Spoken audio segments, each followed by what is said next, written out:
دیکھیں جی، یہ لوگوں کے لیے بڑا انٹرسٹنگ واقعہ ہے، اور یہ وہ واقعہ ہے جو کہ کامن ہے بنی اسرائیل اور مسلمانوں کے درمیان، قابیل اور حابیل کا واقعہ۔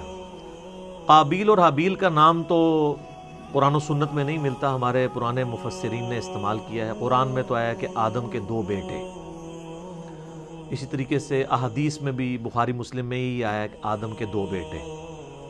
البتہ اگر آپ موجودہ جو دور میں کتاب مقدس اٹھائیں، جس کے اندر تورات بھی ہے، انجیل بھی ہے، نیو ٹیسٹمنٹ بھی، اولڈ ٹیسٹمنٹ بھی، اور کئی انبیاء کے صاحب بھی ظاہر ٹیمپرڈ فارم کے اندر، تو اس میں جو پہلا چیپٹر ہے نا آپ کو اولڈ ٹیسٹمنٹ میں، جس کو یہود و نصارہ دونوں مانتے ہیں، پیدائش کا چیپٹر، تو اس میں آپ کو شروع میں یہ قابیل اور حابیل کا واقعہ مل جائے گا کہ حضرت آدم علیہ السلام کے 2 بیٹے تھے، اور اس طریقے سے ایک بیٹے نے دوسرے کا قتل کر دیا۔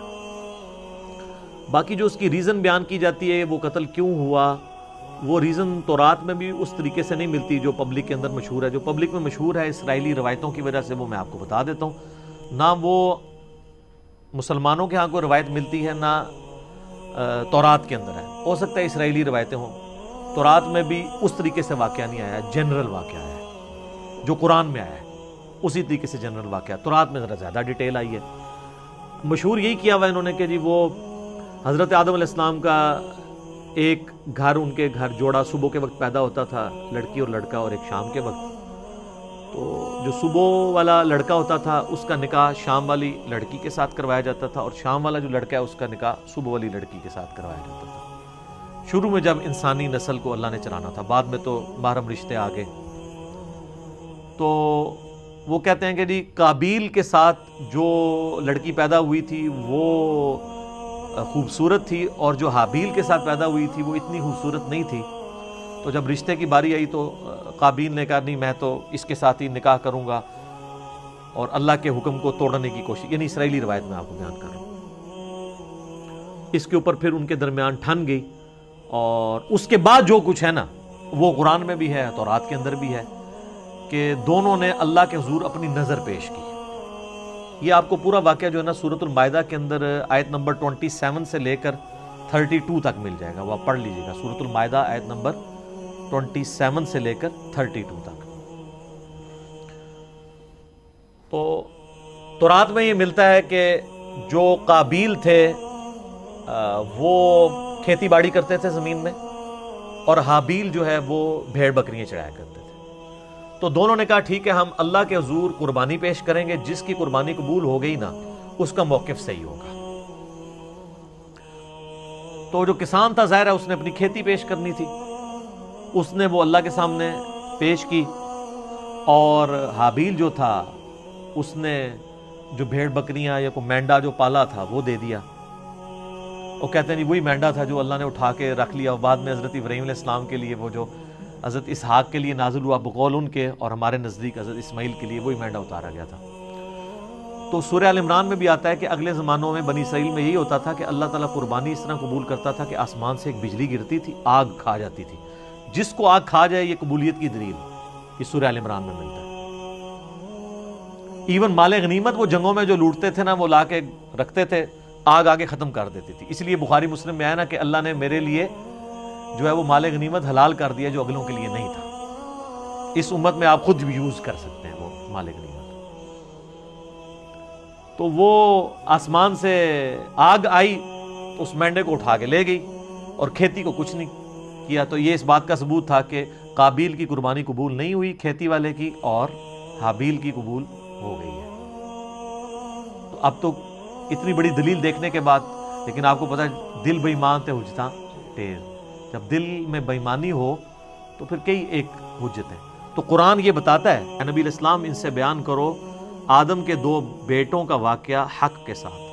آگے میں اس کا صرف ترجمہ پیش کرتا ہوں۔ جب دونوں نے قربانی پیش کی اللہ کے حضور، اللہ نے ایک کی قبول کر دی، دوسرے کو کی قبول نہیں کی، تو وہ غصے میں آ کے اس نے کہا میں تمہیں قتل کروں گا۔ تو اس نے کہا کہ اللہ تعالیٰ صرف پرہیزگاروں سے ہی قربانی قبول کرتا ہے، اور اگر تو نے مجھے قتل کرنے کے لیے ہاتھ بڑھایا تو میں اپنا ہاتھ تجھے قتل کرنے کے لیے نہیں بڑھاؤں گا، کیونکہ میں اللہ سے ڈرتا ہوں جو تمام جہانوں کا پالنے والا ہے۔ میں چاہتا ہوں کہ تو اپنے گناہ کا بوجھ بھی اٹھا، اور میرا بوجھ یعنی مجھے قتل کرنے کا بوجھ بھی تیرے اوپر پڑ جائے، اور تو دوزخیوں میں سے ہو جائے، اور یہی ظالموں کی سزا ہے. یعنی تو ایسا ظالم ہے کہ تو نے اللہ کی بات نہیں مانی، تو میں تو چاہتا ہوں کہ تیرے ساتھ یہی ہو. تو اللہ تعالیٰ فرماتا ہے کہ اس کے نفس نے اسے ابھارا کہ اپنے بھائی کو قتل کر دے. پھر اس کے بعد وہ پھر خسارہ پانے والوں میں سے ہو گیا.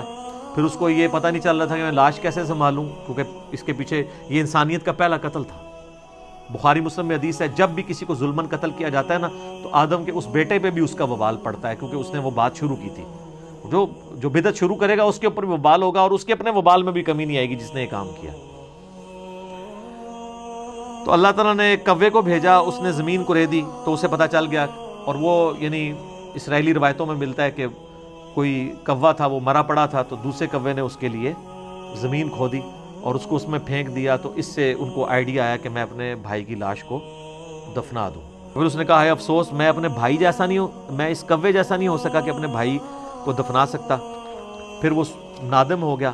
اور پھر اللہ تعالیٰ فرماتا ہے من اجل ذالک، اسی ایک واقعے کی وجہ سے کتبنا علی بنی اسرائیل، ہم نے یہ بات طے کر دی تھی بنی اسرائیل کے لیے، انہ من قتل نفسا بغیر نفس او فساد فی الارض فکأنما قتل الناس جمیعا، اگر کسی جان نے دوسری جان کو قتل کیا بغیر اس کے کہ وہ جان کے بدلے جان ہو، وہ بھی جوڈیشری کے تھرو ہوگا، قتل کے بدلے قتل خود نہیں کرنا ہوگا، یا فساد فی الارض کی وجہ سے، تو گویا ایسا ہے جیسے اس نے پوری انسانیت کا قتل کر دیا.